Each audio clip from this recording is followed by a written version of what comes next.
నమస్తే, నేను మీ రాజబాబు. ఈరోజు మన గెస్ట్ డాక్టర్ పెరవల రామకృష్ణ. కాంగ్రెస్ మార్పు కోరుకున్నట్టే మార్పు ఇచ్చారు. ప్రజలు కాంగ్రెస్కు పట్టం కట్టారు. పట్టం కట్టిన పనితీరు ఎలా ఉంది? 6 గ్యారంటీలను గ్యారంటీగా అమలు చేస్తారా? ఎలా ఉండబోతుంది? ప్రభుత్వాన్ని ఎలా నడుపుతున్నారు? ఎలా నడిపిస్తున్నారు? రానున్న రోజుల్లో పార్లమెంట్ ఎలక్షన్లలో ఈ వ్యూహాలు మళ్ళీ ఫలిస్తాయా? మరిన్ని విషయాలు రామకృష్ణ గారు తెలుసుకుందాం. నమస్కారం రాజబాబు గారు. ఎలా ఉందండి కాంగ్రెస్ అధికారం వచ్చిన తర్వాత? ప్రజాపాలన ఎలా ఉంది? చాలా బాగుంది. అసలు గ్యారంటీ అమలు చేస్తారా? తప్పకుండా అండి. మీరే చూస్తున్నారు, మేము చెప్పడం కాదు. ఈరోజు తెలంగాణ రాష్ట్రము చాలా సంతోషంగా ఉంది. మొదటగా ప్రమాణం స్వీకారం చేసిన తర్వాత 2 గ్యారంటీలు ఇమ్మీడియట్గా మేము స్టార్ట్ చేయడం జరిగింది రేవంత్ రెడ్డి గారి ఆధ్వర్యంలో. మహిళలకు ఉచిత బస్సు, ఆరోగ్యశ్రీ 10 లక్షలు చేయడం ఇమ్మీడియట్గా చేయడం జరిగింది. తర్వాత ఇప్పుడు కూడా మళ్ళీ 500 గ్యాసు, ఫ్రీ కరెంటు కూడా ఇవ్వడం జరిగింది. ఫ్రీ కరెంటు రెంట్ ఉండే వాళ్ళకు కూడా ఇవ్వడం జరుగుతూ ఉంది. అంటే దీన్ని బట్టి మీరు అంచనా వేసుకోవచ్చు. గత ప్రభుత్వాలు ఎన్ని హామీలు ఇచ్చినా కూడా వాటి గురించి వెయిట్ చేసే ధోరణి సంవత్సరాలు అయిపోయింది.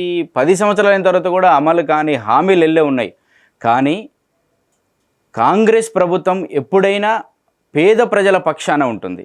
కాంగ్రెస్ ప్రభుత్వం బడుగు బలహీన వర్గాల సంక్షేమం దిశగా ప్రయత్నం చేస్తూ ఉంది. కాబట్టి ఎప్పుడైనా కాంగ్రెస్ పార్టీ రాష్ట్రంలో కానీ దేశంలో కానీ పేద ప్రజలను ఆదుకోవడంలో, పేద ప్రజలకు ఏ కష్టం రాకుండా చూసుకోవడంలో ఉంటుంది. అంటే దీన్ని బట్టి ఇప్పుడు మీకు క్లియర్గా అర్థమవుతుంది. ఇంకా మాకు 2 నెలలు అయింది ఇప్పటి వరకు, ఇంకా 3 నెలలు కూడా ఎంటర్ కాలేదు. కానీ మేము హామీలు కూడా 100 రోజుల లోపే అన్నాం. ఇంకా ఇవి రీసెంట్గానే చేసినాం. ఇంకా 2 కూడా క్యాబినెట్లో వాళ్ళు, మా ముఖ్యమంత్రి వర్యులు, మంత్రులు కూడా ఆలోచిస్తున్నారు. అవి కూడా అతి తొందరలో. ఇవే కాదండి, ఇంకా ప్రజావసరాల దృష్ట్యా ఇంకా ఏమున్నా కూడా అవి కూడా పరిగణలోకి తీసుకొని ఇవ్వని హామీలను కూడా ప్రజలకు చేరువేసి, అంటే తెలంగాణ వాదం అనేది ఒక ఆకాంక్ష మనది. తెలంగాణ రావాలి, తెలంగాణ సపరేట్ రాష్ట్రం కావాలని పోరాడిన పార్టీ ఒకటి. దాన్ని ఇంకో పార్టీ లాస్ అవుతున్నా కూడా ఇచ్చిన పార్టీ మీది. ఇచ్చిన పార్టీని 10 సంవత్సరాల తర్వాత గుర్తించారు. అంటే ఎందుకు గుర్తించలేకపోయారు ఇన్ని సంవత్సరాలు కాంగ్రెస్ పార్టీని? కాంగ్రెస్ పార్టీ జిమ్మిక్కులు చేసే పార్టీ కాదండి. కాంగ్రెస్ పార్టీ నీతి నిజాయితీగా కొట్లాడే పార్టీ. కాంగ్రెస్ పార్టీ అవకాశము తెలంగాణ రావాలని 2 కళ్ళల్లో ఒక కన్ను ఆంధ్రప్రదేశ్ పోయినా కూడా గౌరవనీయులు సోనియా గాంధీ గారు తెలంగాణ రాష్ట్రాన్ని సిద్ధించింది. ఇక్కడున్న వనరులే కానీ, ఇక్కడున్న ఎడ్యుకేషన్ సిస్టమే కానీ, ఇక్కడున్న కష్టాలే కానీ, వాటర్ సోర్సెస్ కానీ, ఇవన్నీ కూడా దృష్టిలో పెట్టుకొని వీళ్ళకు కొంచెం అన్యాయం జరుగుతూ ఉంది, వీళ్ళకు న్యాయం జరగాలి. ఎక్కడైనా అంతే కదండి. ఒక ఇంట్లో అన్నదమ్ములు ఉంటే ఎవరి బ్రతుకు వాళ్ళు బ్రతుకుతారు, కానీ ఎవరి వాటా వాళ్ళకి సమానంగా ఉంటుంది. ఎవరి కష్టం వాళ్ళది, ఎవరి బాధ వాళ్ళది, ఎవరి ఎడ్యుకేషన్ వాళ్ళది, ఎవరి తెలివితేటలు వాళ్ళవి.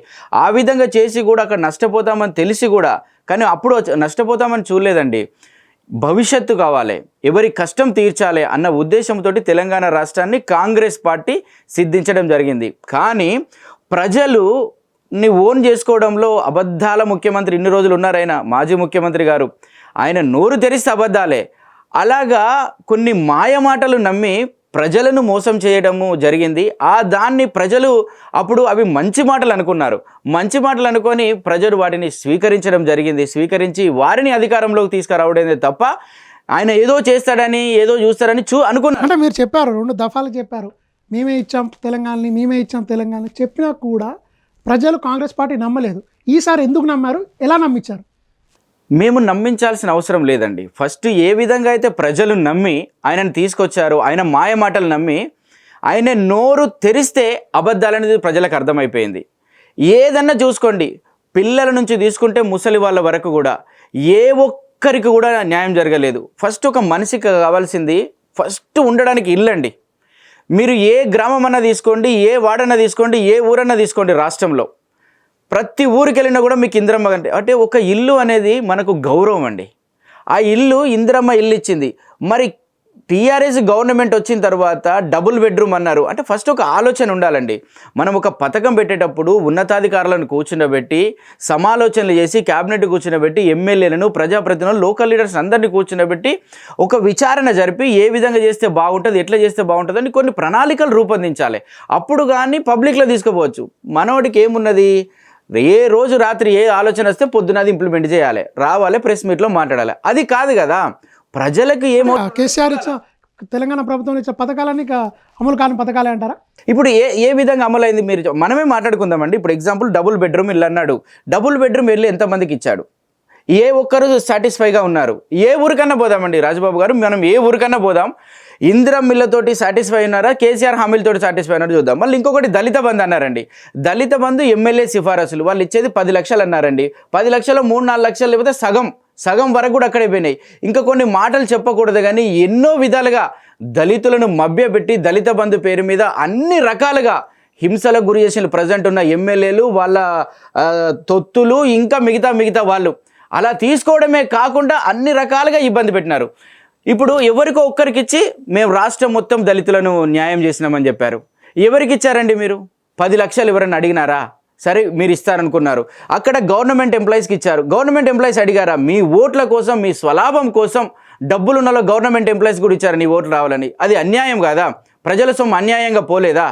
నిజంగా ఎవరైతే ఉన్నారో వాళ్ళకి గుర్తించి వాళ్ళకి ఏదైనా పెట్టించండి. మళ్ళీ 10 లక్షలు ఇచ్చిన వాళ్ళకి ఎవరికైనా మరి దాని మీద ఒక అవగాహన ఉందా?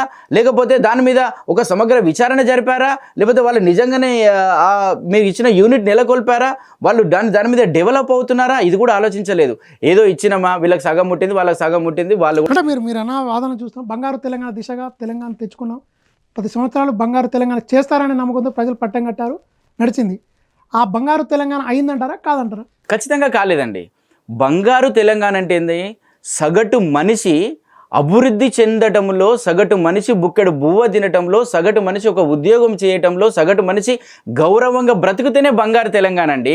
నేను ఒకటి చూపుకే శృంగారం మేడలు, బాబాసాహెబ్ అంబేద్కర్ అంటాడు, మేడలు మిద్దలుంటే అభివృద్ధి కాదండి. సగటు పేద మనిషి బుక్కెడు బువ్వ 3 పూటలు తిని గౌరవంగా బతకడమే డెవలప్మెంట్ అంటారు. ఇప్పుడు ఆ విధంగా లేదు. ఎడ్యుకేషన్ చూసుకుంటే ఎడ్యుకేషన్ సిస్టమ్ రియంబర్స్మెంట్ బకాయిలు ఇయ్యక 8 సంవత్సరాల నుండి బకాయిలు ఇయ్యక పేద విద్యార్థులకు అన్యాయం జరిగింది. అదే కాంగ్రెస్ పార్టీ ప్రతి పేద విద్యార్థి చదువుకోవాలని రియంబర్స్మెంట్ ఇచ్చింది. కులాలకు మతాలకు అతీతంగా ఎవరుంటే వాళ్ళు చదువుకోవాలని దాన్ని తుంగలో తొక్కింది. అంటే ఎడ్యుకేషన్ సిస్టమ్ లాస్. ఓకే, ఉద్యోగాలు రావాలి, తెలంగాణ రాష్ట్రం వస్తే మనం ఉద్యోగాలు వస్తాయి అనుకున్నాం. కానీ ప్రతి పేపర్ కూడా లీకేజే కదండి. ప్రతి పేపర్ కూడా అమ్ముకున్న చరిత్ర క్లియర్గా మనకు కనిపించింది. ఇన్ని కుటుంబాలు ప్రతి ఒక్కరు అప్లికేషన్ పెడితేనే వైట్ కలర్ దందా చేశారు వాళ్ళు. గ్రౌండ్ లెవెల్ నుండి చిన్న గ్రూప్ 4 నుండి గ్రూప్ 1 వరకు ఇదన్నీ అప్లికేషన్ రూపంలోనే ఎన్ని కోట్ల ధనం వచ్చింది వాళ్ళకు. అన్ని కోట్ల ధనం వల్ల ఏం చేశారు? పేద ప్రజల కష్టాలు. ఇప్పుడు నువ్వు ఫీజు కట్టాలి, నువ్వు అప్లికేషన్ పెట్టుకోవాలి, ఒక హాస్టల్లో ఉండాలి, మీరు చదువుకోవాలి, హాస్టల్లో ఉండి బుక్కడి బువ్వ కోసం ఫీజు కట్టాలి. మళ్ళీ ఇంటికి పోతే కనీసం సంవత్సరం దాకా కూడా తెలంగాణ రాష్ట్రంలో ఉన్న పిల్లలు ఇంట్లోకి పోలేదండి, చదువుకుంటూ అక్కడే ఉన్నారు.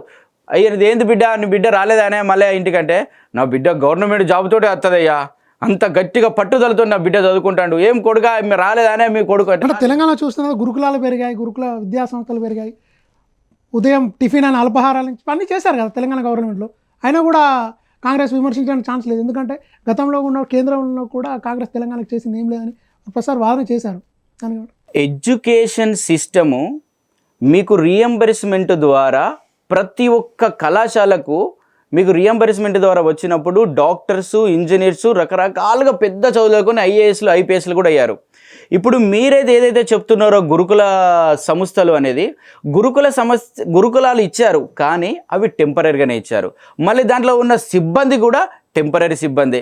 దాంట్లో ఉన్న పిల్లలు ఆడుకోవడానికి కూడా కొన్ని సిస్టమ్ నేను తిరిగాను కొన్ని గురుకులాలకు వెళ్తే ఆ గురుకులాల అధ్వాన పరిస్థితి ఉంది. భోజనాలను కూడా మేము చూసాము, ఎడ్యుకేషన్ సిస్టమ్ని చూసాము. దాంట్లో ఉన్న పోస్టులు భర్తీ చేయలేదండి. పోస్టులు భర్తీ చేస్తే కదా మీకు నాణ్యమైన విద్య అందేది. దాంట్లో ఉన్న టెంపరీ అవుట్సోర్సింగ్ కాంట్రాక్ట్ పోస్టుల మీద తీసుకున్నారు. వాళ్ళకు కూడా ఉంటుందో ఊడుతుందో, ఇది గవర్నమెంట్ ఉద్యోగం ఉంటుందని వాళ్ళు నాణ్యమైన విద్యను అందించగలుగుతారా? ఆ విధంగా అన్ని సిస్టమ్స్ కూడా ఏదో టెంపరీగా చేసామా వీళ్ళ కోసం అంటే చేసడమే తప్ప పేద ప్రజల మీద, ఎడ్యుకేషన్ సిస్టమ్ మీద మాత్రం ఎప్పుడు నాకు లేదు. ఎందుకంటే వీళ్ళు ఎడ్యుకేషన్ సిస్టమ్ డెవలప్ అవుతే, వీళ్ళు విద్యావంతులైతే నన్ను క్వశ్చన్ చేస్తారని విద్యకు దూరం చేసిన చరిత్ర కేసీఆర్ది. ఈరోజు ఫీజు రియంబర్స్మెంట్ బకాయిలు ఉండడానికి కారణం కూడా అదే. ప్రతి ఒక్కరు కూడా స్లేవ్స్, వీళ్ళు బానిసలాగానే ఉండాలి, పేద విద్యార్థులు చదువుకొని తెలివి కల్లోలు కావద్దన్న మెయిన్ చరిత్రనే కేసీఆర్ గారిది. ఆయనకు ఆ విధంగా ఉంటే ఫీజు రియంబర్స్మెంట్ ఎన్ని కోట్ల బకాయిలు ఎందుకు ఉంటాయండి? పిల్లల్ని తీసుకోలేదు, ఫీజు రియంబర్స్మెంట్ వస్తలేదండి, మేము తీసుకోం మిమ్మల్ని అని బరాబరిగా చెప్పినారు. ఇది ఏ విధంగా మనం చూసుకుంటాం? కేసీఆర్ గారి మీద ఏ విధంగా చిత్తశుద్ధి ఉంది అనుకుంటామండి? ఎడ్యుకేషన్ సిస్టమ్ మీద. ఆ ఎడ్యుకేషన్ సిస్టమ్ లాస్ ఆయన చేయబట్టి మొత్తం పిల్లలందరూ కూలి పనులకు వెళ్తున్నారు. చాలామంది నేను అబ్జర్వ్ చేసిన, మీరు కూడా నా వీడియోస్ చాలా చూస్తుంటారు. ఈ బీటెక్ చదివిన పిల్లలు కూడా ఏందమ్మంటే వీళ్ళు ఫీజు రియంబర్స్మెంట్ వస్తలేదట సార్, మమ్మల్ని కాలేజీకి రానిస్తలేరు, పరీక్ష రానిస్తలేరు, అందుకోసం ఈ పని కోసం వచ్చినాం సార్, పత్తేయడానికి వచ్చినాం, నాటేయడానికి వచ్చినామని పిల్లలు బాధపడి ఏడుస్తూ ఉంటే ఎంతో బాధపడ్డాము. రేవంత్ రెడ్డి గారు కూడా మేమందరం పాదయాత్ర చేసినప్పుడు, పీసీసీ కాకముందు కూడా పాదయాత్ర చేసినప్పుడు ప్రతి ఏరియా కూడా మేము పోయినాం, రేవంత్ రెడ్డి గారితో మేము ఉన్నాము. సో అప్పుడు పోయినప్పుడు రేవంత్ అన్నకు అందరూ అడిగారు, ఈ విధంగా ఉంది సార్, మాకు ఫ్రీజ్ రింబర్స్మెంట్ వస్తలేదని. రైతు విధానాన్ని, రైతుని రైతులను రాజుని చేస్తాం, అది చేస్తాం, ఇది చేస్తాం, కాంగ్రెస్ వస్తే అధికారంలోకి వస్తే రైతే రాజు అవుతాడన్న నినాదాన్ని రైతు బంధు విషయంలో ఎందుకు మీరు వెనకాడుతున్నారండి? ఒక రైతు బంధు అనేది చాలా ఫ్రాడ్. ఇది మాత్రం మీరు క్లియర్గా వినాలా. ఎంత ఫ్రాడ్ అంటే రైతు బంధు ప్రతి పైసా కూడా మీలాంటి నాలాంటి మన ఉన్నలాంటి పేదవాళ్ళందరం కూడా ట్యాక్స్ల రూపంలో గవర్నమెంట్కి డబ్బులు పోతాయి. గవర్నమెంట్ ఎవరిని ఆదుకోవాలండి? పేదలను ఆదుకోవాలి. వారికి పెట్టుబడి సాయం లేని వాళ్ళని ఆదుకోవాలి. 100 ఎకరాలు ఉన్న వాళ్ళకి ఇస్తారా అండి? 200 ఎకరాలు 1000 ఎకరాల వాళ్ళకి ఇస్తారా అండి? రాళ్ళు రప్పలు గుట్టలకి ఇస్తారా అండి రైతు బంధు అనేది? ఇట్లా ప్రజాధనం వృధా చేసిండు కేసీఆర్ గారు. 100% ఇది ఒక ఫ్రాడ్. వాళ్లకు చెక్కుల రూపంలో పోవాలి, మళ్ళీ వెనుక నుండి క్యాష్ రూపంలో రావాలా. ఇగో ఇది ఓన్లీ కమిషన్ల కోసం పెట్టిండు. కానీ కనీసం ఒక 5 ఎకరాల లోపు ఉన్న వాళ్ళకి ఇవ్వాలని ప్రజెంట్ ఉన్న కాంగ్రెస్ పార్టీ ఆలోచన చేస్తుంది. అంటే నిజంగా పేదవాడికి, నిజంగా పేదరికంలో ఉన్న వారికి అది సాయం చేస్తే అందుతుంది. బాగా డబ్బులున్న వాళ్ళకి మళ్ళీ తీసుకుపోయి నువ్వు డబ్బులు ఇస్తే అది ఏ విధంగా ప్రజాధనాన్ని దుర్వినియోగం చేసినట్టు కదా. కేసీఆర్ గారు 100% ఇలాంటి ఎన్నో ఉన్నాయి ఇంకా ఆయన చేసినాయి. కానీ ఈ రైతు బంధు అనేది చాలా దగ. బీఆర్ఎస్ చేసిన పథకాలను కూడా విమర్శించిన కాంగ్రెస్ పార్టీ అదే పథకాలకు రెట్టింపు యాడ్ చేసుకుంటూ మేము ఇస్తామన్నారు. ఏ విధంగా సాధ్యమవుతుందండి? మేము ఇస్తామన్నది ఏంటండి?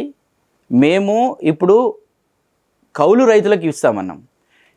మీరు పట్టా రైతండి, మీరు పట్టా చేయరు, మీకు 100 ఎకరాలు ఉంటుంది, మీరు పట్టా చేయరు అక్కడ. కానీ ఇప్పుడు ఎవరికో 2-3 ఎకరాలు ఉన్న వాళ్ళు ఉంటారు, దాంట్లో కూడా వాళ్ళు కూడా పని చేయని వాళ్ళు ఉన్నారు. వాళ్ళ అకౌంట్లో పోతే వాళ్ళకి ఏం యూస్ఫుల్ అండి? ఎవరైతే కౌలు రైతులు ఉన్నారో, కష్టపడి చెమట వచ్చే రైతు, నేను కూడా రైతు బిడ్డను నాకు తెలుసు, నేను కూడా కూలి బిడ్డను నాకు తెలుసు ఆ బాధలు. ఎవరైతే కష్టం చేస్తున్నారో వాళ్ళకు డబ్బులు పడితే వాళ్ళు దాన్ని సద్వినియోగం చేసుకుంటారు, క్రాప్ మంచిగా వస్తుంది, దాని మీద డెవలప్మెంట్ ఉంటుంది. మేము ఆ విధంగా ఇస్తాన్నాం.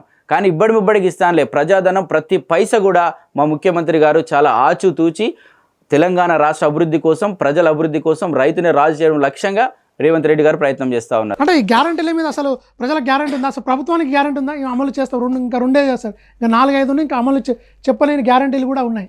అది ఎలా సాధ్యమవుతుందండి కాంగ్రెస్ వల్ల? ఇప్పుడు ఆల్రెడీ 2 అమలు చేశామండి, ఇంకొక 2 కూడా అమలు క్యాబినెట్ ఆమోదం తెలిపింది. మన సెక్రటరియట్లో కూడా, అసెంబ్లీ సెషన్లో కూడా ఆమోదం తెలిపారు. 500 రూపాయల గ్యాసు, ఫ్రీ కరెంటు అద్దెకున్న వాళ్ళకు కూడా ఇస్తామన్నాం. ఇది చాలా, ఇప్పటికి 4 కంప్లీట్ అయినట్టే కదా. ఇంకొక 2 మేము చేయాల్సింది. అవి 2 కూడా యాజ్ సూన్ యాజ్ పాసిబుల్ అతి త్వరలో మేము చేస్తాం. ఇవి మేము ఎప్పుడైనా అంటే ప్రజలు గ్యారంటీలను చూసి నమ్మారా? కాంగ్రెస్ ప్రభుత్వం వస్తే అభివృద్ధి చేస్తారని నమ్మారా? కాంగ్రెస్ వస్తేనే ప్రజల సంక్షేమం చూస్తుంది, పేదోడు బాగుపడతాడు, మా కష్టాలు తీరుతాయని, ఇందిరమ్మ రాజ్యం రావాలని కాంగ్రెస్ పార్టీని ఈరోజు ప్రజలు ఎన్నుకున్నారు. వీళ్ళని చూసాము. టీఆర్ఎస్ ప్రభుత్వము ఎంత ఇబ్బందులు పెట్టింది, ఎంత నష్టం చేసిందండి. ధనిక రాష్ట్రంగా ఉన్న రాష్ట్రాన్ని అప్పుల పాలు చేసింది. 6 లక్షల కోట్లు అప్పు చేసిందండి. ఎవరి డబ్బు అండి 6 లక్షల కోట్లు? ఎవరికి ఏం చేశారు మీరు? నీకు ఇల్లు ఇవ్వలేదా? ఒక మనిషికి ఏం కావాలండి? ఫస్ట్ ఉండడానికి ఇల్లు, తరువాత నీ పిల్లలు చదువుకోవడానికి చదువు. నీకు ఇల్లు ఇవ్వలేదు, ఫీజు రియంబర్స్మెంట్ ఇవ్వలేదు, వ్యవసాయాన్ని కూలి పనులు మేము కూలి వాళ్ళకి కూడా ఇస్తామంటున్నాం. వాళ్ళు కూలి వాళ్ళకి ఇచ్చారండి, కౌలు రైతులకు ఇచ్చారా? ఇగో ఇది కాంగ్రెస్ పార్టీ అండి. కాంగ్రెస్ పార్టీ ఎప్పుడు పేదలను ఆదుకునే పార్టీ. కూలి పని చేసుకునే వాళ్ళకి ఇస్తాం, కౌలు రైతులకు ఇస్తాం. ఇట్లా ఎవరికైతే జెన్యూనిటీ ప్లేస్ ఉంటుందో ఆ జెన్యూన్ ఉండే ప్రజలందరికీ ఇద్దామని మేము అనుకుంటున్నాం. కానీ వాళ్ళు ఆ విధంగా లేరు. అంటే ప్రజలు కోరుకున్న మార్పుకు, ప్రభుత్వం చేస్తున్న మార్పుకు పేర్లు నెంబర్ ప్లేట్లు మార్స్తేనే కాదు కదా అని ప్రతిపక్షాలు విమర్శిస్తారు. దానికి ఏమంటారండి? నంబర్ ప్లేట్లు మారవడం అనేది, మనం తెలంగాణ ఉద్యమకారులం, నేను కూడా తెలంగాణ ఉద్యమకారుణ్ణి. అప్పుడు తెలంగాణ అంటే టీజీ అని మనం రాసుకున్నాం. ఇప్పుడు ఏ స్టేట్ అన్నా తీసుకోండి, ఉత్తరప్రదేశ్ ఉంటుంది, యూపీ అంటే దాన్ని చూడగానే మనం చూడాలండి. స్టేట్ అనేది కామన్గా ఉంటుంది ఎవరికైనా. యూపీ స్టేట్, యూపీఎస్, యూఎస్ అని పెట్టడం కాదు కదండి. మనము స్టార్టింగ్ నుండి ప్రతి ఒక్క తెలంగాణ బిడ్డ టీజీ టీజీ టీజీ టీజీ అని కొట్లాడినాం మనం అందరం. అయితే దాన్ని దృష్టిలో పెట్టుకొని రేవంత్ రెడ్డి గారు, మా ముఖ్యమంత్రి గారు, ప్రజలకు ఏదైతే కోరుకుంటారో, ప్రజలకు ఏదైతే అవసరమో, ప్రజలలో ఏదైతే నిండి ఉన్నదో దాన్ని మనం ప్రజలకు అందియాలనే దృష్టిగా అప్పుడు కొట్లాడినాం. ఉద్యమకారులందరం టీజీ కావాలని కొట్లాడినాం. టీఎస్ అంటే పబ్లిక్ కూడా, మీరు international one TS, what is TS, TG అని అనుకోండి, తెలంగాణ అట్లా తెలంగాణ స్టేట్ అనేది టీఎస్ అనేది కాదు కదా. ఇప్పుడైతే కేసీఆర్ గారు ఎలా ఉంటుందంటే, బడులు కంటే కూడా ఎక్కువగా ఆయన చిన్న జిఆర్ స్వామి గారు మిగతా వాళ్ళని నమ్మాలి. నేను నమ్మడంలో తప్పు అనట్లేదు, కానీ వాటన్నిటిని ఎక్కువ ఇట్లా చేస్తే నీకు బాగుంటుంది, ఇట్లా చేస్తే నీకు బాగుంటుంది అనడం వల్ల అన్నిటికీ మార్పులు చేసిండు ఆయన. కానీ అన్నిటికీ మార్పులు చేసినా అంటే సచివాలయం కట్టడం మార్పు మంచి కాదంటారా? ఒక అభివృద్ధికి సంకేతం కదా. ఒక అభివృద్ధికి ఖచ్చితంగా ఒక సచివాలయం అనేది కావాలి. కానీ దానికంటే బిఫోర్ ఉన్న సచివాలయము, దానికంటే ముందు కట్టిన సచివాలయం, అది ఇంకొక 60-70 సంవత్సరాలు ఉండే సచివాలయం. అది 60-70 ఏళ్ళు ఉండే సచివాలయాన్ని వీళ్ళు ఓన్లీ కమిషన్ల కోసం కట్టారండి. మళ్ళీ మీకు అదే చెప్తున్నారు రాజబాబు గారు, మీరు గుర్తుపెట్టుకోవాలి. మీరు దీని చరిత్ర తీసుకోండి. ఫస్ట్ ఎంత కోట్ చేశారు టెండరు, అది కంప్లీట్ అయ్యేసరికి ఎంత టెండర్ కోట్ చేశారు, మరి డబ్బులన్నీ ఎక్కడికి పోయినాయి, మీరు అదే ఆలోచన చేయాలి. మేడలు మిద్దలు మంచివే, మేము కాదనట్లేదు, కానీ దాన్ని ఎన్నుకున్న కోణం బాగలేదు వీళ్ళది. దాని కమిషన్ల మీద ఉన్నారు, అది కాదు మేము కోరుకునేది. కలెక్టరేట్ కట్టడం మంచిదే, మేము కాదనట్లేదు, కానీ దాన్ని ఎన్నుకున్న కోణం ఆలోచించాలి. ఆ కమిషన్ల కోణం ఆలోచించి ప్రజల కోసం ఉండే ఆలోచన చేయాలి తప్ప ఈ విధంగా ముందుకొచ్చి మేము ఇది చేసినాము అది. పేదవాడికి నేను మళ్ళీ ఇదొకటే చెప్తున్నాండి, పేదవాడికి కావాల్సింది ఒక ఇల్లు, చదువుకోవడానికి చదువు, నీకు దున్నుకోవడానికి ఇంత భూమి. అదే కాంగ్రెస్. నేను చెప్తున్నా నా కుటుంబంలో జరిగింది. నేను చెప్తున్నా, నాకు ఇందిరమ్మ ఇల్లు ఇచ్చింది కాంగ్రెస్ పార్టీ. మేము చదువుకోవడానికి నాకు, మా చెల్లెకు, మా తమ్ముడికి ఫీజు రియంబర్స్మెంట్ ఇచ్చింది కాంగ్రెస్ పార్టీ. మాకు బాయ్ ఇచ్చింది కాంగ్రెస్ పార్టీ. నాకు ఉద్యోగం వచ్చింది కూడా ఫస్ట్ 104 ఇచ్చింది కాంగ్రెస్ పార్టీ.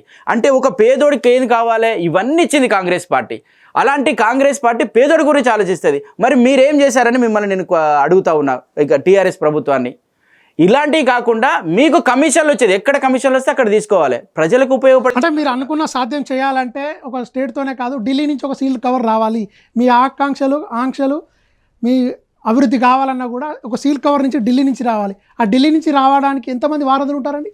ఒకటండి, ఒక కుటుంబంలో ఒక డెసిషన్ తీసుకోవాలంటే తల్లి, తండ్రి, అన్నతమ్ములు, అక్క చెల్లెళ్ళు, తాతయ్య, నానమ్మ, ఇదంతా ఒక కుటుంబం అండి.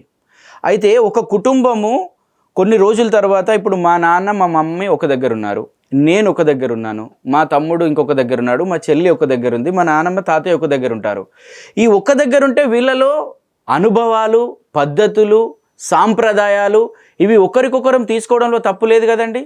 అంటే ఏంటి మంచి, ఏది చేస్తే ఏది బాగుంటుంది అనేది ఒక ఆలోచన పరంగా 130 ఏళ్ళ చరిత్ర కలిగిన కాంగ్రెస్ పార్టీ అండి. ఈరోజు త్యాగాల పార్టీ. ఈరోజు భారతదేశానికి స్వాతంత్రం తీసుకొచ్చింది కాంగ్రెస్ పార్టీ, తెలంగాణ ఇచ్చింది కాంగ్రెస్ పార్టీ. మాకు పేటెంట్ రైట్స్ ఉంటాయండి, ప్రజలకు ఏం కావాలో ఇస్తాము, మాయా మాటలు చెప్పి చేసేది కాదు. ఇప్పుడు ఎగ్జాంపుల్ బీజేపీ ప్రభుత్వం ఉంది. బీజేపీ ప్రభుత్వము మేము వచ్చిన తర్వాత 100 రోజులలో ఎస్సీ వర్గీకరణ చేస్తా అన్నది, 100 రోజులనే. మళ్ళీ దాన్ని కాలయాపన చేసుకుంటూ మొన్న ఒక కమిటీ వేశారు. ఇలాంటి కమిటీలు ఇదివరకు ఎన్ని పడ్డాయి, ఎన్ని గవర్నమెంట్లలో ఎన్ని పడినాయి? అలాంటి వేషాలు మేము వేయం. మేము ఏదైనా చెప్పిందంటే దాన్ని తప్పకుండా చేస్తాం. ప్రజలకు ఏదైనా అవసరం ఉన్నది అనుకుంటే ఇంకా అవసరానికి తగినట్టు చేస్తాం, కానీ అబద్ధం చెప్పే ఆలోచన మాకు లేదు. అంటే కాంగ్రెస్ అంటేనే ఒక సీనియర్ జూనియర్ రాజకీయాలు ఉంటాయి, ఒక గుంపు రాజకీయాలు ఉంటాయి, ఎవరికి వారి విభేద రాజకీయాలు ఉంటాయి. ఇప్పుడు ప్రతిపక్షాలు కూడా వాదన చేస్తున్నాయి, మీ పాలన 100 రోజులే అంటున్నారు. ఆ 100 రోజులకు ఈ గుంపులో ఉన్న వాళ్ళు సహకరిస్తే కాంగ్రెస్ పరిస్థితి ఎలా ఉంటుందండి? ఒకటి చెప్తున్నా రాజబాబు గారు, తప్పకుండా కాంగ్రెస్ పార్టీ రేవంత్ రెడ్డి గారు ముఖ్యమంత్రి గారి ఆధ్వర్యంలో ఇంకొక ఈ 5 ఏళ్ళు కాదండి, ఇంకొక 10 ఏళ్ళు కూడా పర్ఫెక్ట్గా ప్రజలు ఆశీర్వదిస్తారు. లోపలున్న సీనియర్లు జూనియర్లు మేమంతా వెరీ స్ట్రాంగ్గా ఉన్నాం. ఎవరెన్ని కుట్రలు చేసి ఎన్ని కదిలించాలని చేసినా కూడా. గతంలో కాంగ్రెస్లో గెలిచి బీఆర్ఎస్ ఎమ్మెల్యేన్నారు, కాంగ్రెస్లో ఇవి కామన్ అంటున్నారు. ఆ కామన్ కాస్త రియాక్ట్ అయితే ఎలా ఉంటుందని? ఇప్పుడు ప్రజెంట్ ఉన్న ప్రతి ఒక్క ఎమ్మెల్యే అభ్యర్థిని మా పిసిసి అధ్యక్షులు అప్పుడు రేవంత్ రెడ్డి గారు, ప్రజెంట్ ముఖ్యమంత్రి, ప్రతి ఒక్కరి బ్యాక్గ్రౌండ్ తీసుకొని కాంగ్రెస్ పార్టీ నిజమైన కార్యకర్త ఎవరు, పర్ఫెక్ట్గా ఎవరు పార్టీ కోసం ఉంటారు, ఏ వ్యక్తి నీతి నిజాయితీ పరుడు, ఏ వ్యక్తి స్టాండ్ బై ఉంటాడు, విలువలతో కూడుకున్న మనుషులు, అలాంటి వారికే ఈసారి పర్ఫెక్ట్గా టికెట్లు ఇచ్చిండు. అందుకోసమే ఆ వ్యూహాలన్నీ కూడా ప్రాపర్గా ఉన్నాయి కాబట్టి ఈరోజు మెజారిటీతోటి మేము కూర్చోగలిగినాం. ఎవరెన్ని కుయుక్తులు చేసినా కూడా కుయుక్తులు కాలేదు. ప్రభుత్వం వచ్చి 2 నెలలు అవుతుంది, ఇంతవరకు కార్పొరేషన్లు ఫిల్ చేయలేదు. కారణం ఏంటంటే ఈ కార్పొరేషన్ అంటే సంబంధిత సిబ్బంది మీ దగ్గర లేదా, వచ్చే లీడర్లు ఉన్నారని వాళ్ళ కోసం చూస్తున్నారా? వచ్చే లీడర్ల గురించి అట్లా మేము ఎప్పుడు ఆలోచన చేయలేదండి. మీరు కూడా ఇప్పుడు చూస్తారు, కార్పొరేషన్ చైర్మన్లు ఇచ్చినప్పుడు ఖచ్చితంగా పార్టీ జెండా మోసి పార్టీ కోసం కష్టపడిన వాళ్ళకే ముఖ్యమంత్రి గారు ప్రిఫరెన్స్ ఇస్తున్నారు. ముఖ్యమంత్రి గారు ఎప్పుడైనా కూడా నీతి నిజాయితీ పరులకు, పార్టీ కోసం కష్టపడిన వాళ్ళకి పర్ఫెక్ట్. ఇప్పుడు మీరు కూడా లాస్ట్ ఎలక్షన్స్లో కూడా అన్నీ చూశారు. దానికంటే బిఫోర్ కూడా ప్రజెంట్ ఉన్నది కూడా ప్రజలకు, సామాన్య ప్రజలకు ఏం కావాలని అంత ఆలోచన చేసిన ముఖ్యమంత్రి గారు పార్టీలో ఉన్న ఎవరైతే ఎలాంటి టాలెంట్ ఉన్న వ్యక్తి ఏ కార్పొరేషన్ కంటే ఇమ్మీడియట్గా చేసేది కాదు కదండి. ఒకసారి ఆలోచించాలి. ఒక రామకృష్ణ ఉన్నాడు, ఒక రాజబాబు గారు ఉన్నారు, ఒక రమేష్ గారు ఉన్నారు. వీళ్ళ టాలెంట్ ఏంది, వీళ్ళ చదువు ఏంది, వీళ్ళకున్న కష్టపడే తత్వం ఏంది, వీళ్ళను ఏ విధంగా ఏ కార్పొరేషన్లో పెడితే ప్రజలకు చేరువగలుగుతారు, ప్రజలలో మంచి ఫీడ్బ్యాక్ తీసుకెళ్తారు, ప్రజల కష్టాలు తీర్చదని ఆ విధంగా అన్ని ఆలోచనలు ముఖ్యమంత్రి గారు చేస్తూ ఉన్నారు. తప్పకుండా ఆ ఆలోచన ప్రకారం మన జిల్లా మంత్రి కోట సురేఖ గారు ఉన్నారు, ఎమ్మెల్యే గారు ఉన్నారు, సీతక్క గారు ఉన్నారు, వేం నరేందర్ రెడ్డి అన్న ఉన్నారు.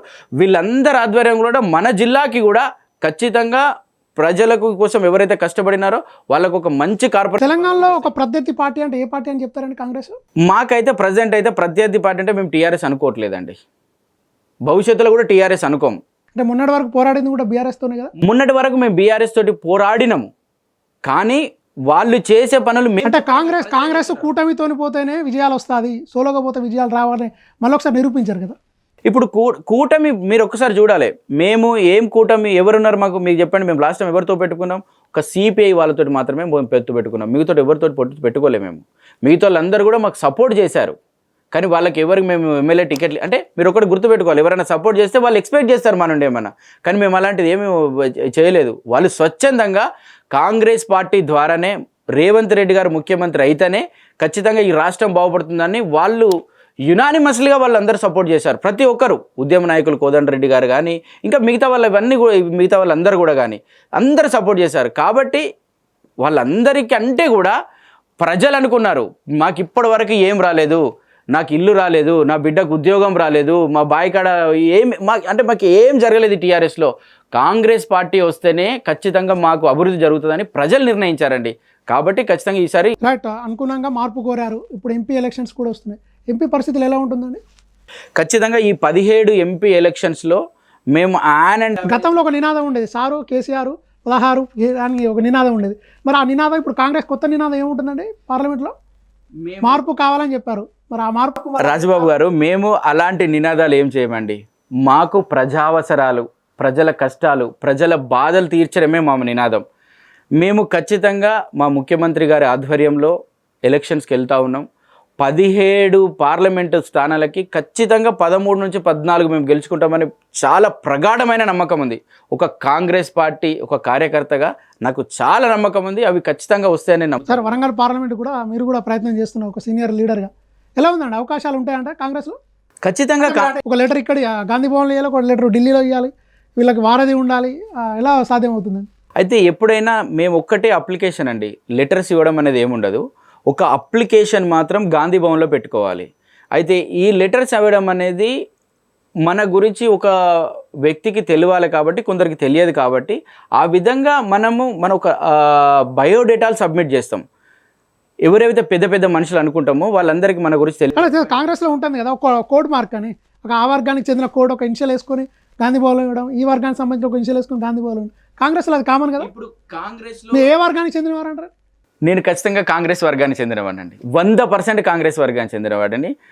కాంగ్రెస్ పార్టీ ఏదైతే రూల్స్ అండ్ రెగ్యులేషన్స్ ఉన్నాయో అవి 100% పాటించుకుంటూ ప్రజల కష్టాలు తీర్చడంలో నన్ను మీరు చూస్తున్నారు. నేను ఇదివరకు గాంధీ హాస్పిటల్లో ఉద్యోగం ఉండే, దాన్ని వదిలేసి 10 సంవత్సరాల క్రితం నేను వరంగల్కి రావడం జరిగింది. దానికంటే ముందు చిన్నప్పటి నుంచి కూడా నాది 4 ఫాదర్స్ కూడా కాంగ్రెస్ పార్టీ ఫ్యామిలీ, చిన్నప్పటి నుంచి జెండా పట్టుకొని వాడలో తిరిగేవాడిని. తర్వాత స్టూడెంట్స్ యూనియన్ NSU నుండి, తర్వాత యూత్ కాంగ్రెస్ నుండి, తర్వాత ఇవన్నీ చేసిన తర్వాత ఉద్యోగం వచ్చి మళ్ళీ అక్కడికి వెళ్ళాం. ఉద్యోగాన్ని రాజీనామా చేసి సాటిస్ఫాక్షన్ లేక నా పేద ప్రజల కోసం ఇక్కడ చేయాలని ఇక్కడికి వచ్చి 2 హాస్పిటల్ స్టార్ట్ చేసి పేద ప్రజలకు సేవ చేసుకుంటూ పేదల డాక్టర్గా ఇక్కడ పేరుందని ఎవరు వచ్చినా కాదనుకుంటా చేసినాము. తర్వాత ఫుల్ టైమ్గా కూడా ఇప్పుడు కంప్లీట్గా గత 2-3 సంవత్సరాల నుండి హాస్పిటల్స్లో వేరే వాళ్ళు చూసుకుంటూ వేరే డాక్టర్స్ ఉంటారు, వాళ్ళందరూ ఎవరి పని వాళ్ళు చేసుకుంటారు. ఎవరు వచ్చినా కూడా అంటే పేద ప్రజలకు ముఖ్యంగా సేవ చేయాలనే ఉద్దేశంతో హాస్పిటల్స్ పెట్టి ఇప్పుడు కంప్లీట్గా నేను ఫుల్ టైము కాంగ్రెస్ పార్టీలోనే పనిచేయడం జరుగుతుంది. వరంగల్కు మీకు సత్సంబంధాలు చాలా ఉన్నాయి, మీరు సీనియర్ కార్యకర్తలు. వరంగల్ అభివృద్ధిలో బీఆర్ఎస్ పాత్ర లేదంటారా? ఇది చాలా మంచి ప్రశ్న వేశారు మీరు. దీనికి స్మార్ట్ సిటీ తరువాత కేసీఆర్ గారు చెప్పారు ప్రతి సంవత్సరము 3,000 కోట్లు మీకు కేటాయించింది కాకుండా అదనపు బడ్జెట్ ఇస్తానే అసెంబ్లీలో కేసీఆర్ గారు అన్నారు. 3,000 కోట్లు కాదండి, 3 రూపాయలు కూడా ఇవ్వలేదు అదనంగా. ఉన్న నిధులు కూడా ప్రాపర్గా ఖర్చు పెట్టలేని, నాలెడ్జ్ లేకుండా ఉండే ఇక్కడున్న నాయకులు, అధికారులు చేస్తా అంటే కూడా వాళ్ళు సహకరించకుండా ఏ విధంగా ఎట్లా కమిషన్లు వస్తాయి అనేది 10 రూపాయల పని చేసి 100 రూపాయలు దోచుకోవడంలోనే వీళ్ళు ఎక్కువ శ్రద్ధ చూపారే తప్ప ఈ వరంగల్ పార్లమెంటు స్థానాన్ని, వరంగల్ జిల్లాని అభివృద్ధి పదం చేసే విధంగా ఎప్పుడు వీళ్ళు ఆలోచించలేదు. ఇప్పుడు చూసుకుందాం, మనం ఎక్కడికి పోయినా కూడా మొన్న చూశారు, ఎప్పుడైనా చరిత్ర ఉందా అండి? వర్షాలు వస్తే మొత్తం ఇండ్లలు మొత్తం మునిగిపోయినాయి అన్నీ. మళ్ళీ మా జిల్లా అధ్యక్షులు నాయన్ రాజేందర్ రెడ్డి గారు, మేమందరం కొండ సురేఖ గారు, మేమందరం కలిసి వెళ్ళి మళ్ళీ అన్నీ సందర్శించి వీళ్ళన్నీ కూడా వాళ్ళందరికీ నిత్యావసరాల వస్తువులు, భోజనము, మందులు అన్నీ కూడా తీసుకుపోయి వాళ్ళ ఇళ్ళలో ఇచ్చిన చరిత్ర కాంగ్రెస్ పార్టీదండి. అలా ఎలా మునుగుతుంది? అభివృద్ధి చేస్తే ఎలా? కనీసం ఇంత పెద్ద సిటీ మునిగిందంటే గ్రామాల పరిస్థితి ఏంది, గ్రామాలలో ఊళ్ళ పరిస్థితి ఏంది, వంతెనల పరిస్థితి ఏంటి, ఎంత దారుణమైన సిచ్యువేషన్ ఏంది? ఒక ప్రణాళిక ఉండాలండి. ఎప్పుడైనా ఒక సిటీకి ఒక వర్షాకాలం వస్తుంది, లేకపోతే ఒక చలికాలం వస్తుంది, ఒక ఎండాకాలం వస్తుంది.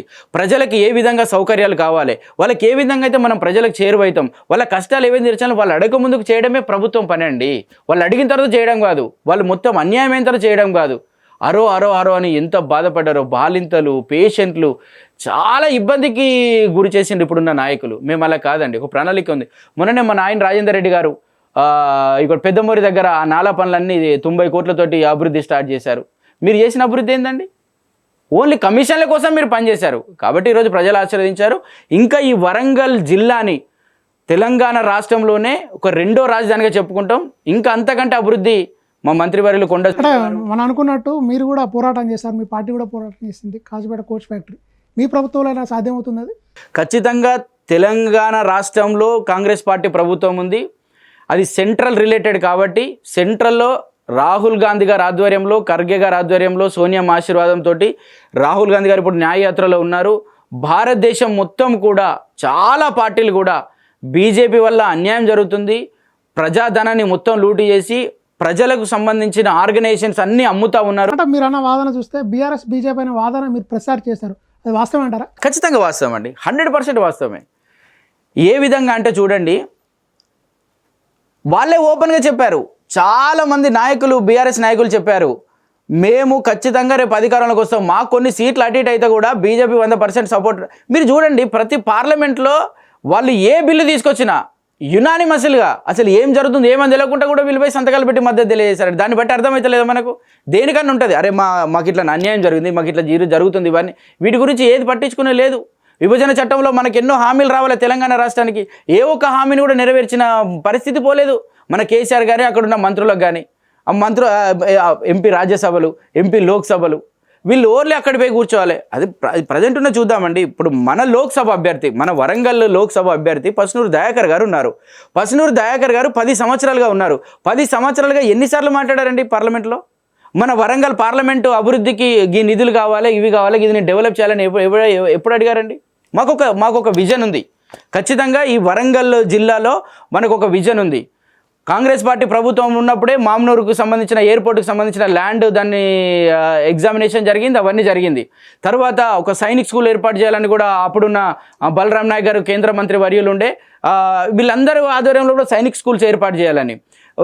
ఎప్పుడైతే పేద వర్గాలు ఎక్కడున్నాయో వాళ్ళకు విద్య, తర్వాత హెల్త్ మీద తీసుకురావాలి. పసునూరు దయాకర్ గారు 2 దఫాలుగా ఎంపీగా ఉండి వరంగల్కి చేసింది ఏం లేదంటారా? ఏం లేదు, 100% ఏం లేదు. ఏ ఒక్క రోజు కూడా ఏ సమస్య గురించి కూడా మాట్లాడలేదు. ఒక దళితుడయ్యండి, దళితులకు ఎన్నో సమస్యలు ఉన్నాయి, ఈ పేద ప్రజలకి కష్టాలు ఉన్నాయని కూడా ఈరోజు this is a reserved constituency. Babasaheb Ambedkar కల్పించిన హక్కులతోటి ఒక రిజర్వ్డ్ కాన్స్టిట్యున్సీలో ఎంపీ అయ్యారు. ఏ రోజైనా మీరు దళితుల పక్షాన మాట్లాడారా? ఏ రోజైనా పేద వర్గాల పక్షాన మాట్లాడారా? ఏ రోజైనా వరంగల్ పార్లమెంటుకు సంబంధించిన డెవలప్మెంట్ మీద మీరు మాట్లాడారా? ఏదైనా కనీసం ఒక రిప్రజెంటేషన్స్ అయినా ప్రాపర్గా ఇచ్చినారా? ఇది ఎంతవరకు సమంజసం? అంటే ఇలాంటి వారిని కేసీఆర్ గారు చూజ్ చేసుకొని మరి నిలబెడతారు. ఎవరైతే వాయిస్ ఉండి పేద ప్రజల పక్షాన వాయిస్ లేని పేద ప్రజల పక్షాన వాయిస్ ఉండాలనేది ఇంపార్టెంట్. నేను అదే చెప్తానండి, ఖచ్చితంగా కాంగ్రెస్ పార్టీ నాలాంటి కార్యకర్తకు అవకాశం ఇస్తుందని నేను ప్రగాఢంగా నమ్ముతున్నాను. నా మీద ఎన్ని కేసులు టీఆర్ఎస్ పెట్టినా కూడా నేను వెనుకాడికి వేయలేదు. ఏ రోజు కొన్ని రాత్రులు అయితే మేము బయట గొల్లెం పెట్టి పడుకునేదండి.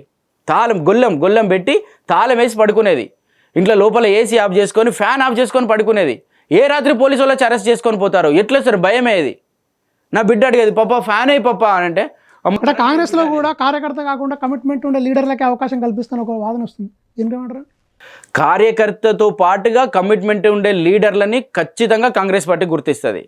ఇదివర లెక్క అంటే కొన్ని సందర్భాలలో కొన్ని జరుగుతాయి, అన్ని సందర్భాలు కూడా ఒకేలాగా ఉంటాయి. అంటే కమిట్మెంట్ అన్న దృష్టికి వస్తే కాంగ్రెస్కు పనిచేసిన 30 సంవత్సరాల సీనియారిటీ ఉన్న లీడర్ని కాదని కొత్తగా వచ్చి ఎంకరేజ్ చేసి, మీరు అన్నట్టు ఎంకరేజ్ చేసే లీడర్లు వస్తున్నారు, ఆఫీసర్లు వస్తున్నారు, ఇంకా విద్యావేత్తలు చాలామంది వస్తున్నారు, పోలీస్ ఆఫీసర్లు వస్తున్నారు. అయితే ఇవన్నీ కొన్ని ఊహాగానాలు ఉంటాయండి. ఊహాగానాలు అంటే బహిర్గతంగా తెలుస్తుంది. మినిస్టర్లకు కలుస్తున్నారు, ఢిల్లీ అధిష్టానానికి కలుస్తున్నారు. ఏంటండి కాంగ్రెస్ అంటే కార్యకర్తని కాదని కమిట్మెంట్ లీడర్లు ఢిల్లీకి ఫ్లైట్లో వెళ్ళే లీడర్లకు ఎంకరేజ్ చేస్తున్నారు కదా. లాస్ట్ టైం అసెంబ్లీ ఎలక్షన్లో కూడా అదే చూపెట్టారు. కాంగ్రెస్ పార్టీకి ఒక ఆలోచన ఉంది. ఒక వ్యక్తికి మనం టికెట్ ఇస్తున్నామంటే ఆయన బ్యాక్గ్రౌండ్ మొత్తం చెక్ చేస్తుంది కాంగ్రెస్ పార్టీ. ఆయన ప్రజలకు ఏ విధంగా సేవ చేశారు, ప్రజలకు ఏ విధంగా నడవడుచుకున్నారు, ప్రజలతోటి ఎంత పర్ఫెక్ట్గా ఉన్నారు, రేపు ఒకవేళ నాకు టికెట్ ఇస్తే కాంగ్రెస్ పార్టీతోటి కూడా ఏ విధంగా ఉంటారు, ఎట్లు ఉంటారు అనేది కూడా అన్ని రకాలుగా కాంగ్రెస్ పార్టీ ఆలోచిస్తుందండి. కానీ ప్రజెంట్ ఉన్న సినారియోలో రాష్ట్ర ముఖ్యమంత్రి రేవంత్ రెడ్డి గారు 100% పార్టీ కోసం కష్టపడిన వ్యక్తులకు 100% టికెట్ ఇస్తారు. మీరు అది చూడండి. ఎందుకంటే లీడర్లకు టచ్లో ఉన్న లీడర్లకే సీట్లు ఆ వాదన తెలుస్తుంది. వరంగల్ పార్లమెంటుతో చూసినప్పుడు అద్దంకి దయాకర్ పేరు కూడా వినియోగిస్తున్నారు. 4 లోకల్ క్యాండిడేట్ తీసుకొచ్చి ఇక్కడ పెడదామని చూస్తున్నారు. దానికి ఏమంటారండి? మేము ఒక్కటే అంటున్నామండి.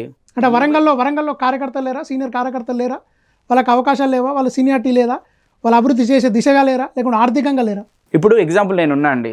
నేనేమంటే నేను ఒక కార్యకర్తను, నేను పార్టీ కోసం పనిచేసిన, పార్టీ కోసం నిత్యం శ్రమిస్తున్నా, 24 గంటలు కాంగ్రెస్ పార్టీ కోసం పేద పక్షాన పోరాడతా, దేనికైనా నేను సిద్ధంగా ఉన్నా. 7 కాన్స్టిట్యున్సీల్లో తిరిగినాను. లాస్ట్ ఎలక్షన్లో, బిఫోర్ ఎలక్షన్లో 10 ఏళ్ళ నుంచి కూడా అందరిలో ఉన్నాను.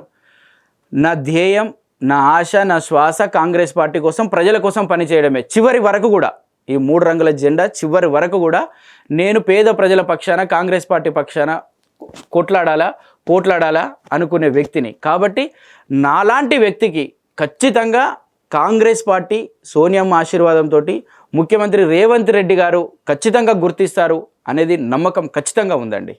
చూసుకున్నట్టయితే కాంగ్రెస్లో చూసుకుంటే ఇటు సీనియారిటీలని, ఇక జూనియర్ అంటే ఒక గాడ్ ఫాదర్ అనే వర్డ్ ఉంటేనే గాంధీ భవన్కి రావాలి అని ఒక రూల్ ఉంటుంది. మీకు గాడ్ ఫాదర్ ఏమన్నా? నాకు గాడ్ ఫాదర్ కాంగ్రెస్ పార్టీ. మళ్ళీ ఒకసారి చెప్తున్నా, నాకు God father only Congress party మాత్రమే. కాంగ్రెస్ పార్టీలో నేను పనిచేస్తున్నా, కాంగ్రెస్ పార్టీ కోసం శ్రమిస్తున్నా, పేద ప్రజల పక్షాన పోరాడుతున్నా. కాబట్టి ఈరోజు ప్రతి ఒక్కరు ఒక ముఖ్యమైన మీకు ఒక మాట చెప్పాలి. నేను రేవంత్ రెడ్డి గారు పిసిసి కాకముందు వరంగల్కి వచ్చారు. దానికంటే ముందు కొంచెం తక్కువ పరిచయం. అన్న నమస్తే అంటే నమస్తే అనుకుంటాం మేము. నేను డోర్ దగ్గర ఉన్నాను, అన్న లోపల నుంచి ఇట్లా వస్తున్నారు, రామకృష్ణ బాగున్నావు అని అడిగాడు. I shocked.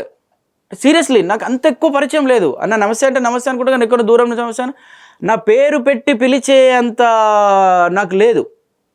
మేమందరం అక్కడ ఉన్నాము, మేము లోపలనే ఉన్నాం మేమందరము. నేను, డాక్టర్ పులి అనిల్ కుమార్ గారు, మిగతా మిత్రులందరం అక్కడ ఉన్నాము. అంటే పనిచేసే వ్యక్తిని పరిచయం లేకున్నా ఏదో ఒక రూపంలో గుర్తించే ప్రజెంట్ ఉన్న ముఖ్యమంత్రి రేవంత్ రెడ్డి గారు. తరువాత ముఖ్యమంత్రి రేవంత్ రెడ్డి గారు పాదయాత్రలో పార్టిసిపేట్ చేసినప్పుడు మేము ఉండడము, ప్రతి ఏ ప్రోగ్రాం తీసుకున్నా కూడా రేవంత్ అన్నతో ఉండడము, రేవంత్ అన్నతోటి కలిసి, ఎందుకంటే ఆశయాలు గొప్పయి, ప్రజల కోసం పడే తపన గొప్పది. కాబట్టి నేను ఖచ్చితంగా స్టార్టింగ్ నుండి కూడా రేవంత్ అన్నతోటే ఉన్నా, ఎప్పటికీ కూడా రేవంత్ అన్నతోటే ఉంటా.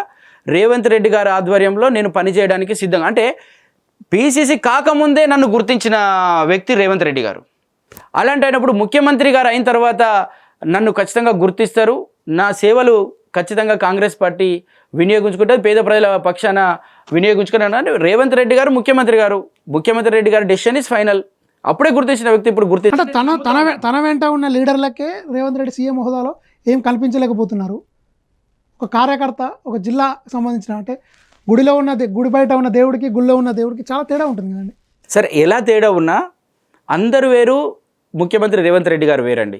ఎందుకు వేరంటే చెప్తాను. దాదాపు వరంగల్ పార్లమెంట్కి నాకు తెలిసి ఒక 50 మందికి పైగా అప్లికేషన్స్ ఇచ్చారు. అంటే ఏ విధంగా ఇచ్చారంటే కాంగ్రెస్ మీద నమ్మకంతోన మాకు ఇస్తారు అనే ఒక భరోసాతోన. ఒకప్పుడు పోటీకి క్యాండిడేట్ లేని కాంగ్రెస్కు 50 మందికి పైగా వచ్చారు. ఏ స్వార్థం గురించి వచ్చారంటారా?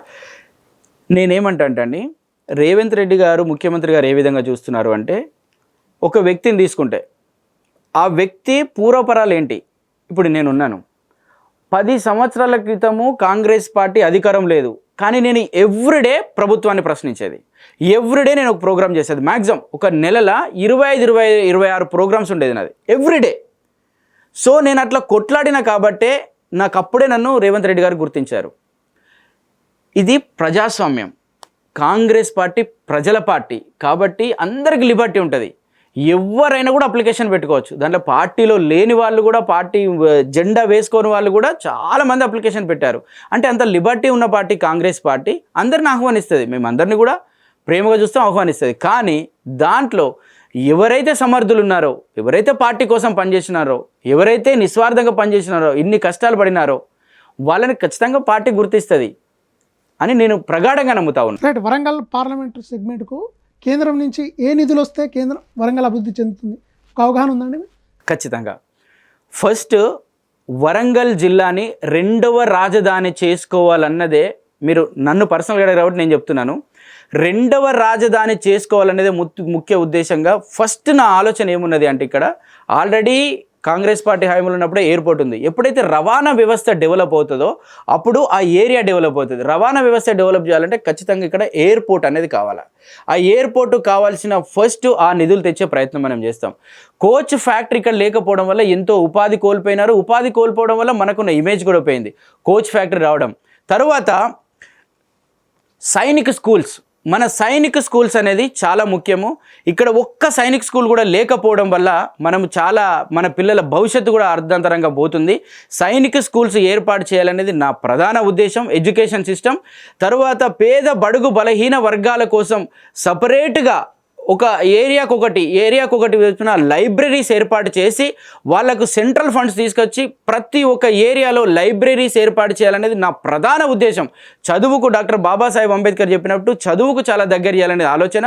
తర్వాత ముఖ్యంగా నేను డాక్టర్ని కాబట్టి ఆరోగ్యపరంగా కూడా ఇప్పుడు చాలామంది పోతారు, అరే ఏమైనా నిన్నటి వరకు కూడా బాగానే ఉన్నది, ఇవాళ ఆరోగ్యం బాగాలేదు ఏంటంటే నాకు తెలియదు, సడన్గా కళ్ళు తిరిగి పడిపోయినా, ఇంకేదో ఇబ్బంది అయింది, అనవసరంగా చనిపోయాడు అంటారు. మేము వాళ్ళకు ముందే కొన్ని పరీక్షలు చేస్తాం.